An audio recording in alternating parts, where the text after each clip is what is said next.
This is the first set of notes on Unit 8 about meiosis and karyotypes. Today's notes are about the chromosome.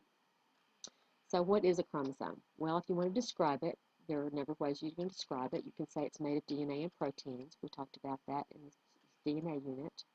It carries genetic information. It is located in the nucleus of a cell. It's called chromatin in the cell when the cell is not dividing. Remember, you can't see chromosomes specifically then. And it becomes a rod-shaped chromosome before cells divide. In this picture, you can see the chromosomes in yellow. Some of the nuclei and some of these cells you can see as chromatin, but in the center, you see nice big fat chromosomes that are forming there in prophase of the mitosis cycle. So if you look at one chromosome up close, it kind of looks like this. This is a chromosome that is composed of two sister chromatids. This is before cell division. You can see they're attached together there at the centromere in the center, where it seems to be narrowed a little bit. And these are, remember, identical pieces of DNA that have been replicated and are still attached before the centromere splits in anaphase. Chromosomes come in pairs in your cells. These are called homologous because they're the same size, same shape, have the same kind of genes in the same order. You have one copy of each chromosome from your mom and the other copy from your dad. But in humans, the chromosomes are numbered 1 through 23. The chromosome pairs are numbered 1 through 23. So you have two copies of number 1 and two copies of number 2 and so forth. The 23rd pair in humans is the sex chromosomes, the X chromosome and Y, which we'll talk more about later.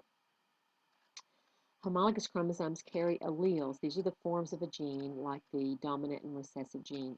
And so here you have two homologous chromosomes showing the alleles and their locations. This is the two homozygous for the dominant allele, whichever that one happens to be. This gene is homozygous for the recessive allele, two copies of the same recessive gene. And here we have a pair of alleles that are heterozygous, with one dominant and one recessive allele. And we'll be talking more about alleles when we talk about genetics. This is just the lead-in, talking about the chromosomes and their structure. So here's what a chromosome looks like in a cell that's in the process of division. The bright areas that you see here on a couple of these are the centromeres that are going to be attached to the spindle fibers, or they are attached to the spindle fibers. You just can't see the spindle fibers in this picture. Cells and organisms can be described by the number of sets of chromosomes they have. Diploid cells have two sets of chromosomes. All the homologous pairs are present, and this occurs in all body cells. This equals the chromosome number for the species. So in humans, that number is 46.